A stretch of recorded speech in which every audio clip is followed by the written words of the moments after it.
Hello and welcome. No camera today. It's not working for some reason. But uh yeah, no intro either cuz I just wanted to get right into this.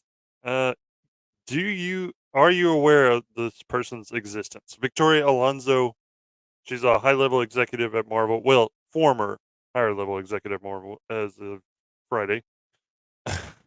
She's part of the reason why Marvel has taken this downturn in recent months. The quality of the movies hasn't been up to par. The shows either. Like everything's kind of suffered under her watch. Kevin Feige and her and Louis Esposito.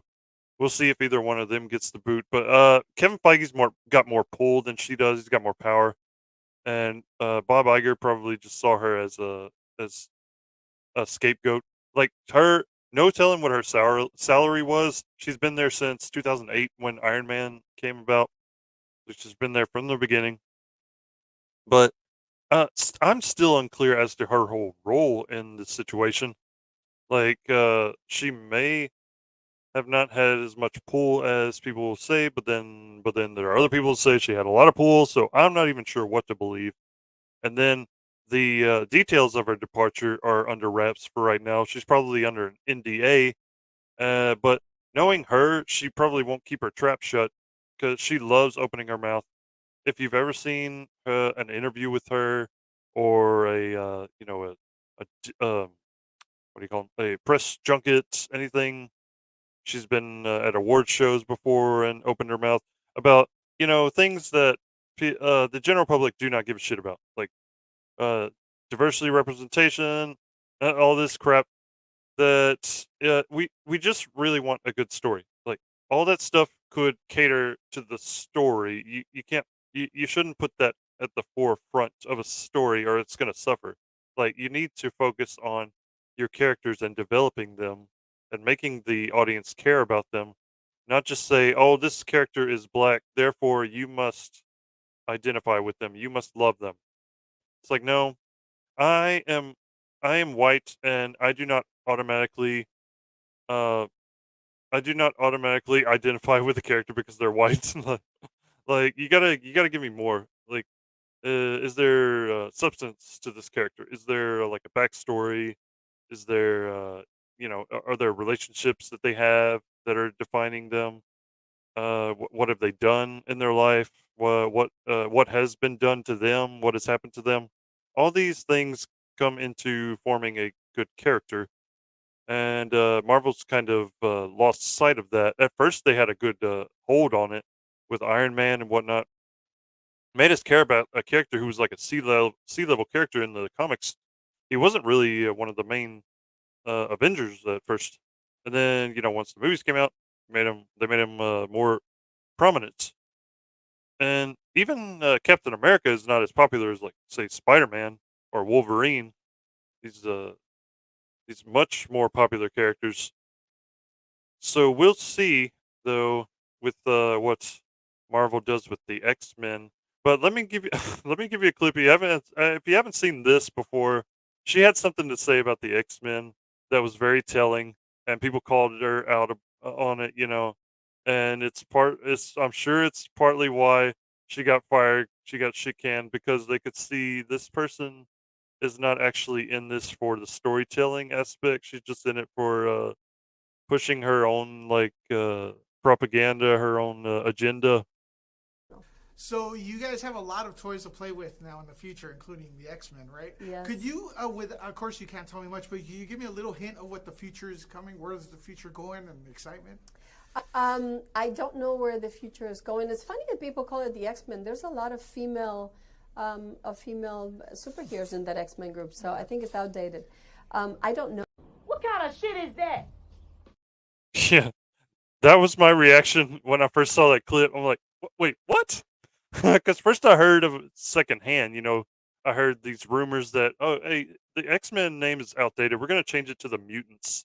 Like, we're gonna rebrand the whole thing." This popular fucking comic book that's been around since, God knows when. I don't remember when it first came out, but it's been popular forever. It's been one of the most popular comic series of all time, like, alongside Spider-Man, Marvel's most popular series. So, uh, and Fox has had the film rights to this franchise forever. Uh, so when Disney bought Fox, I immediately assumed, oh, okay, Disney's gonna have their own version of this, and it's gonna be totally different from the Fox ones, probably. Maybe I mean, they possibly could follow the animated series, which is hugely popular. I love it. Like a lot of people love it, but I doubt they will adhere to anything we've gotten before. I think they're gonna try to do their own thing. They're gonna put their own spin on it, like they've been doing with other characters like the Eternals. That looked nothing like Jack Kirby's version of the Eternals, and yeah, Shang Chi. Like they totally replaced his main villain. I think it's usually Fu Manchu, and they changed it to the Mandarin. I don't see how one's better than the other. If you're trying to avoid like racial stereotypes, like you're still kind of falling into that into that vein.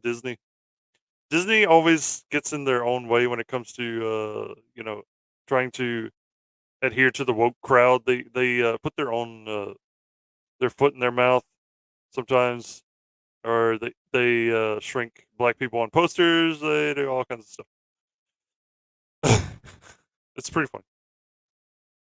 So this comes, right after Ant-Man 2, what was it? Ant-Man 3, sorry.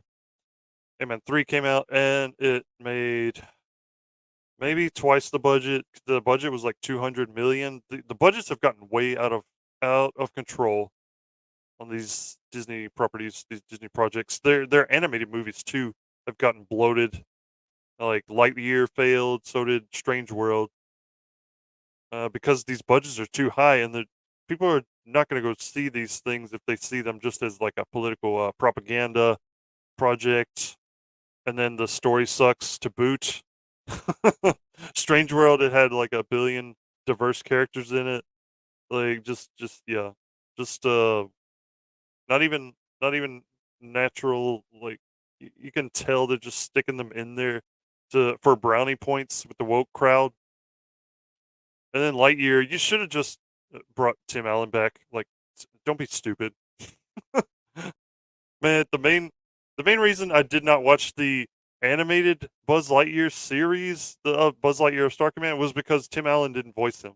Like, I watched the animated movie with Tim Allen as Buzz Lightyear over and over and over again because I love that character. But you, part of the appeal is Tim Allen's voicing that character.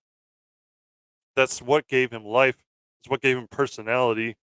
Like, it's a no-brainer. But instead, you decided, we're gonna bring Chris Evans in because he's popular, right? He's Captain America.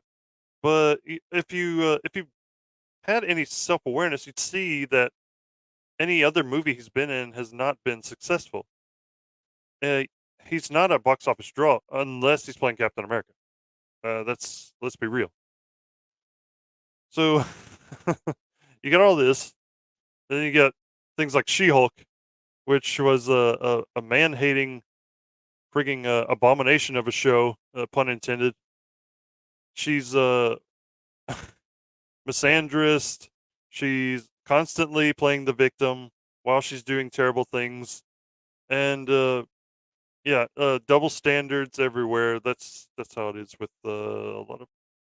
Yeah, I'm not gonna get into that, but yeah, that show was a failure. Like at first, it got good numbers, but then it dropped off like dramatically.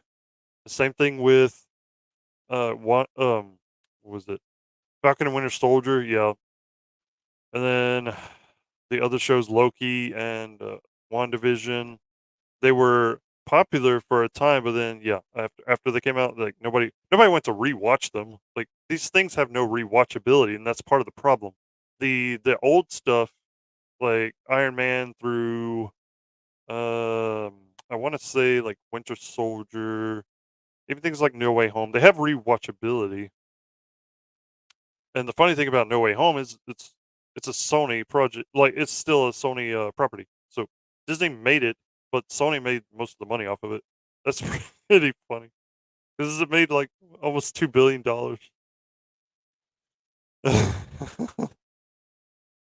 So I guess we'll see how or why she was fired. I'm convinced she was fired. I'm convinced she did not leave of her own volition because she was talking about, oh, the future is female. Like Kathleen Kennedy would say, the force is female.